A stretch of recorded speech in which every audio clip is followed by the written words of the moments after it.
मांसपेशियों में ऐंठन क्या है? कारण, लक्षण, जांच और उपचार। मांसपेशियों की ऐंठन को अक्सर मामूली समझा जाता है, जैसे कसरत के बाद या रात में होने वाली आम परेशानी। लेकिन असल में यह अचानक और अनैच्छिक संकुचन कई बार शरीर में गंभीर समस्या का संकेत हो सकता है।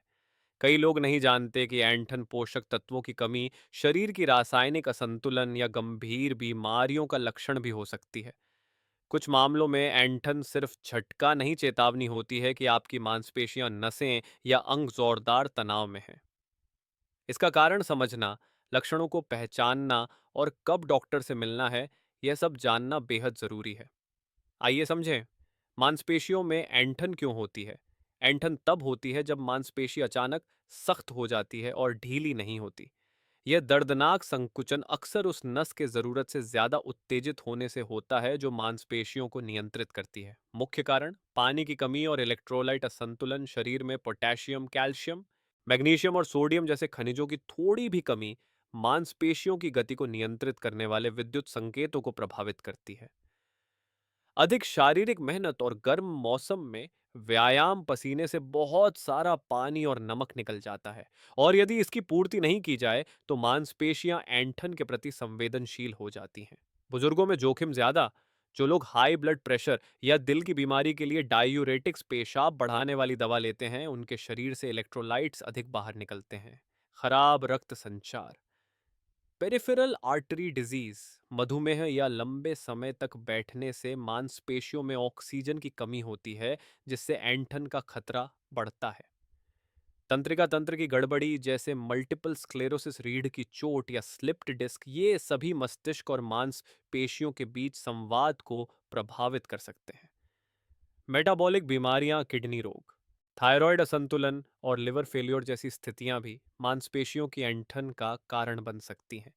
जल्द पहचान और सही इलाज से गंभीर स्थिति को रोका जा सकता है, इसलिए इसे हल्के में न लें।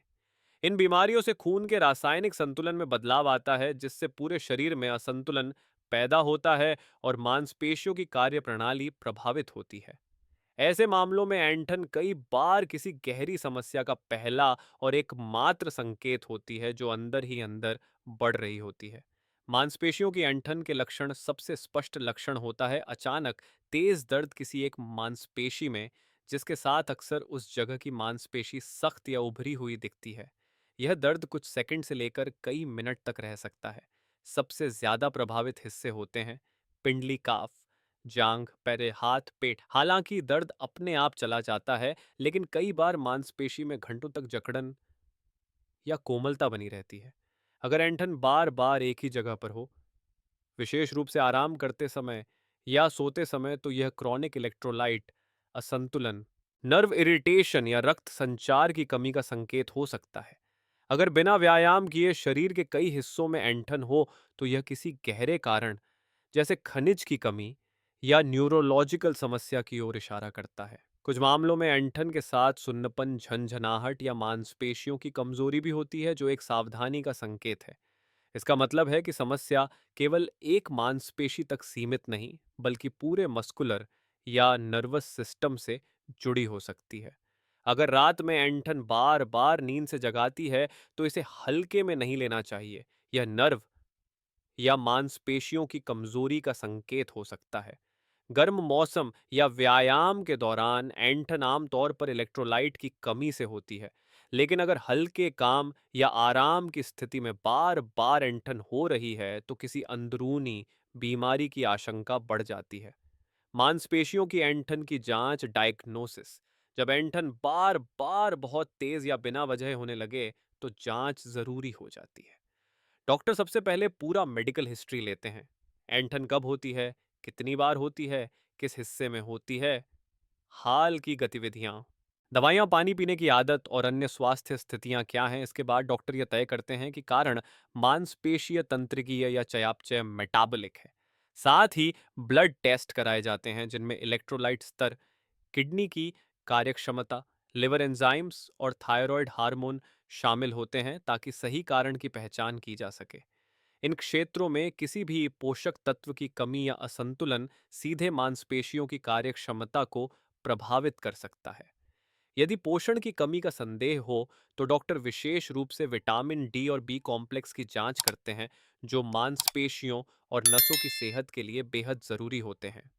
ईएमजी, इलेक्ट्रोमायोग्राफी या नर्व कंडक्शन स्टडी जैसे परीक्षण मांसपेशियों और नसों में विद्युत गतिविधि का मूल्यांकन करते हैं, जिससे नसों को नुकसान, मांसपेशियों की कमजोरी या असामान्य संकेतों की पहचान हो सकती है। एमआरआई या अल्ट्रासाउंड जैसी इमेजिंग जांचें रीढ़ की हड्डी में दबाव है, हर्निएटेड डिस्क या रक्त प्रवाह की रुकावट जैसी संरचनात्मक समस्याओं का पता लगाने में मदद करती हैं। बुजुर्गों या कई बीमारियों से ग्रस्त लोगों में मांसपेशियों की ऐंठन अक्सर एक से ज्यादा कारणों से होती है, जैसे पानी की कमी, दवाइयों के दुष्प्रभाव और पुरानी बीमारियां एक साथ मिलकर समस्या को बढ़ाती हैं। ऐसे मामलों में जांच अधिक व्यापक होती है और न्यूरोलॉजिस्ट, फिजिशियन और फिजियाट्रिस्ट मिलकर निदान करते हैं। मांसपेशियों की ऐंठन का इलाज ऐंठन के कारण पर निर्भर करता है। पानी की कमी या इलेक्ट्रोलाइट की कमी से होने वाली ऐंठन में पानी पीना और पोटेशियम, मैग्नीशियम, कैल्शियम, सोडियम से भरपूर आहार या सप्लीमेंट लेना प्राथमिक उपाय है। गर्मी से जुड़ी ऐंठन में ओरल रिहाइड्रेशन सॉल्यूशन या स्पोर्ट्स ड्रिंक उपयोगी हो सकते हैं। अगर ऐंठन मांसपेशियों के अधिक प्रयोग या जकड़न से हो तो धीरे धीरे स्ट्रेचिंग करना बहुत प्रभावी होता है। नियमित फिजिकल थेरेपी और स्ट्रेचिंग रूटीन मांसपेशियों की लचीलापन बढ़ाकर भविष्य की ऐंठन को रोकने में मदद करते हैं। एक्सरसाइज से पहले वार्म अप और बाद में कूल डाउन करना खासकर खिलाड़ियों के लिए जरूरी है। अगर ऐंठन किसी दवा के साइड इफेक्ट से हो रही हो तो डॉक्टर डोजेस बदल सकते हैं या वैकल्पिक दवा दे सकते हैं। नसों से संबंधित ऐंठन में मसल रिलैक्सेंट्स या गैबापेंटिन जैसी दवाएं दी जाती हैं ताकि नर्व की उत्तेजना कम हो। कुछ मामलों में अगर ऐंठन का संबंध रक्त प्रवाह की कमी से हो तो एक्सरसाइज, कंप्रेशन थेरेपी या आवश्यकता पड़ने पर सर्जरी से सुधार लाया जा सकता है। बुजुर्गों में रात में होने वाली बार बार की ऐंठन के लिए मैग्नीशियम सप्लीमेंट की सिफारिश अक्सर की जाती है। हालांकि सप्लीमेंट्स की प्रभावशीलता उनके कारण पर निर्भर करती है। अगर शरीर में किस चीज की कमी है, यह जाने बिना सप्लीमेंट लेना न सिर्फ बेअसर हो सकता है बल्कि हानिकारक भी हो सकता है, खासकर उन लोगों के लिए जो किडनी या हार्ट की बीमारी से ग्रस्त हैं। कुछ गंभीर और दुर्लभ मामलों में बोटुलिनम टॉक्सिन इंजेक्शन दिए जाते हैं, जो मांसपेशियों की अत्यधिक सक्रियता को अस्थायी रूप से रोककर ऐंठन को कम करते हैं। यह इलाज तभी किया जाता है जब सामान्य दवाओं और उपायों से आराम नहीं मिलता। असली मकसद क्या है? इलाज का मकसद केवल दर्द को दबाना नहीं बल्कि जड़ से कारण को पहचान कर ठीक करना है, क्योंकि ऐंठन अक्सर किसी गहरी गड़बड़ी का संकेत होती है। मांसपेशियों के ऐंठन को अक्सर मामूली समझ लिया जाता है, लेकिन इसके पीछे पोषण की कमी, नसों की समस्या या कोई गंभीर बीमारी छिपी हो सकती है। दर्द खुद में समस्या नहीं है, बल्कि एक चेतावनी संकेत है कि शरीर का कोई नियंत्रण तंत्र ठीक से काम नहीं कर रहा। बहुत से लोग इन संकेतों को नजरअंदाज करते हैं जब तक ये ऐंठन लगातार तीव्र और परेशान करने वाली न हो जाए।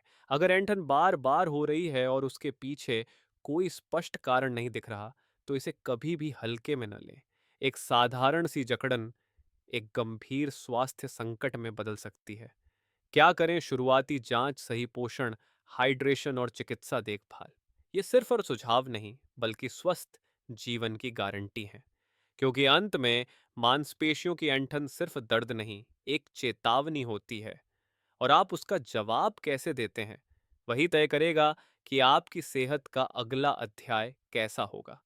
अपना अनुभव और राय नीचे कमेंट में जरूर शेयर करें। धन्यवाद।